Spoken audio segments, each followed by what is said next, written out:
लिए चलते हैं आपको राजधानी दिल्ली, जहां पर दिल्ली के मंत्री गोपाल राय इस वक्त प्रेस कॉन्फ्रेंस कर रहे हैं। सभी परिस्थितियों पे सरकार पैनी नजर बनाए हुए है।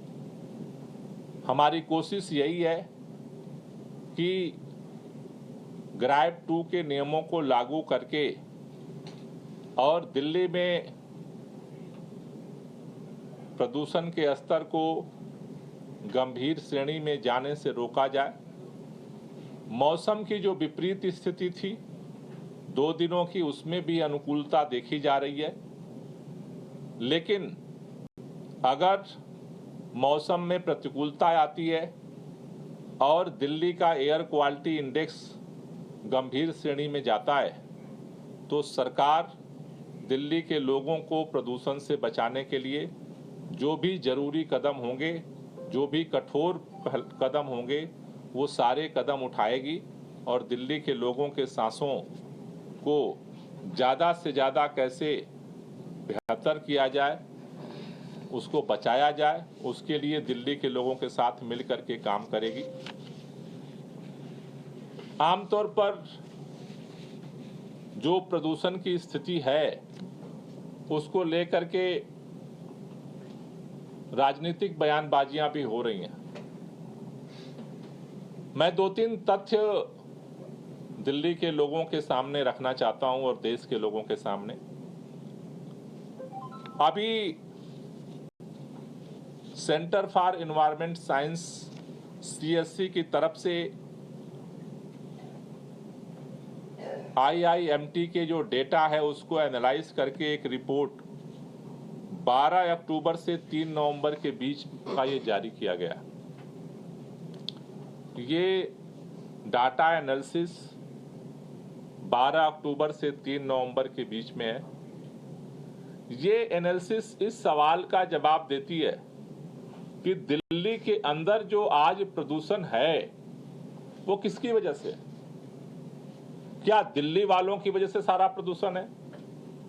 क्या NCR के वजह से सारा प्रदूषण है? क्या उत्तर भारत के अंदर जो गतिविधियां हो रही हैं उसकी वजह से सारा पोल्यूशन है? या फिर दिल्ली का कितना कंट्रीब्यूशन है, NCR का कितना राज्यों का कंट्रीब्यूशन है, उसके बाहर के जो राज्य हैं NCR के सराउंडिंग उनका कितना कंट्रीब्यूशन है? इसका जवाब ये स्टडी जो है साफ साफ बता रही है। ये स्टडी कह रही है कि जो 12 अक्टूबर से और 3 नवंबर के बीच में इन्होंने जो डेटा था IIMD का, उसका जो स्टडी इन्होंने किया, उसके आधार पर जो प्रदूषण का स्तर था उसमें 30.34% लगभग 30% जो सोर्स हैं वो दिल्ली के लोकल सोर्स हैं।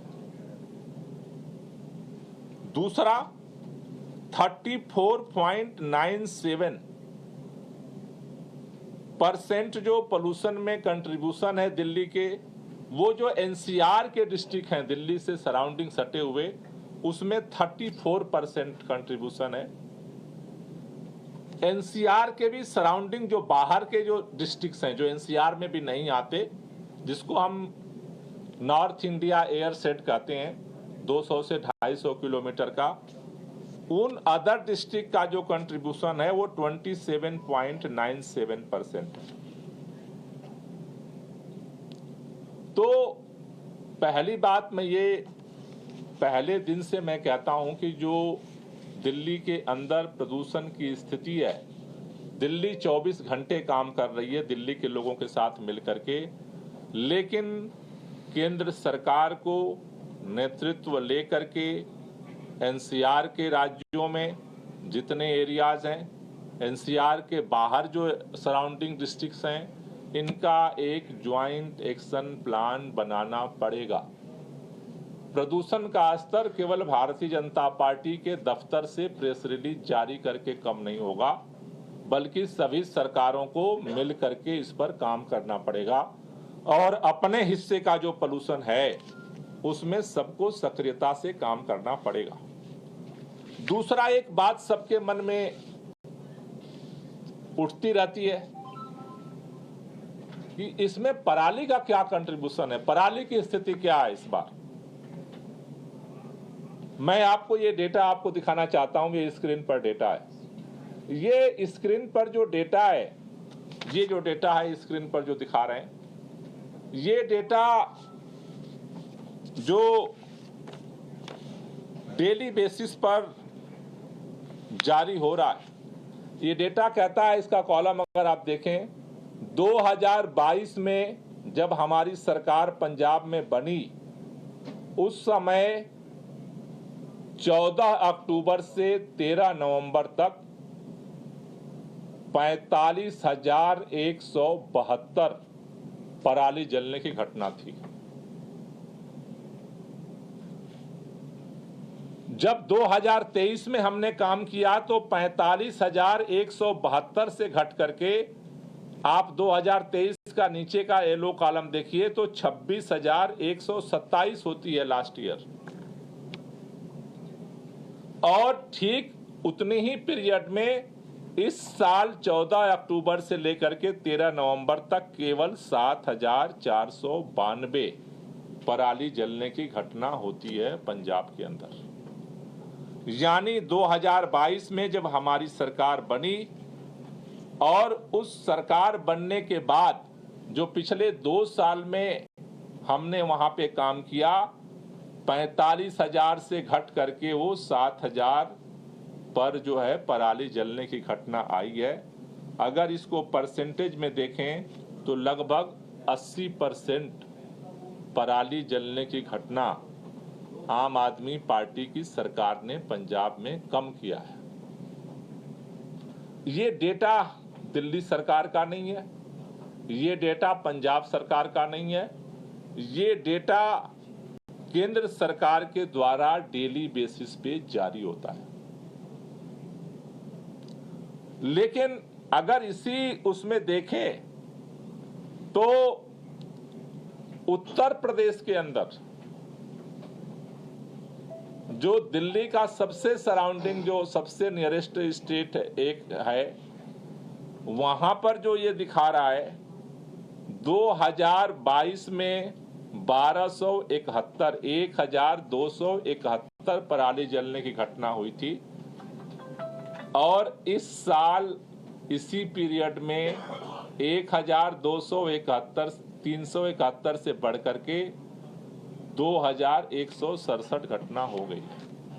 This is a fact. मैं जो बात कहना चाहता हूं कि दिल्ली के लोगों को प्रदूषण की मार झेलनी पड़ती है, केवल दिल्ली वालों की वजह से नहीं। चारों तरफ का जो प्रदूषण का स्तर है उसका असर दिल्ली के ऊपर हो रहा है।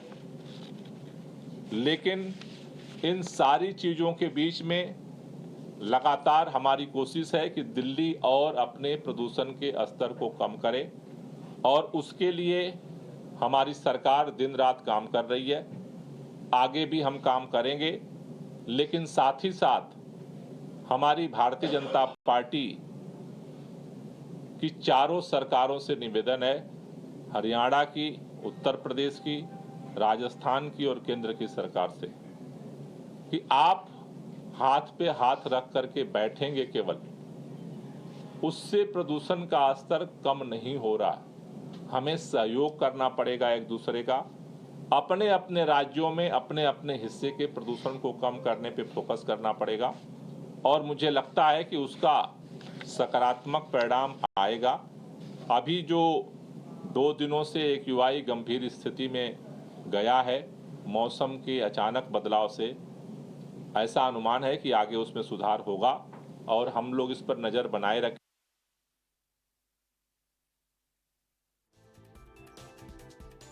तो आपको बता दें, दिल्ली के पर्यावरण मंत्री गोपाल राय बाकायदा प्रेस कॉन्फ्रेंस करते हुए इससे पहले सुबह 11 बजे के आसपास तमाम मंत्रियों के साथ एक अहम बैठक चल रही थी कि दिल्ली में जो प्रदूषण का स्तर है उसे कम कैसे किया जा सके। इसी बीच कुछ जो फैक्ट्स हैं वो भी गोपाल राय द्वारा दिया गया। दिल्ली में जो प्रदूषण के कारक है वो दिल्ली नहीं बल्कि जो आसपास के इलाके हैं उसको उन्होंने दोषी ठहराया। किस तरीके से गोपाल राय द्वारा कहा गया कि जो 35% कारण है, आपको बता दें, 35% कारण पोल्यूशन का ये जो एनसीआर के जिले हैं वो हैं, और 28% पोल्यूशन दिल्ली में है, जो एनसीआर के अलावा जो सटे हुए दूसरे जिले हैं उनकी वजह से दिल्ली में प्रदूषण का स्तर लगातार बढ़ रहा है।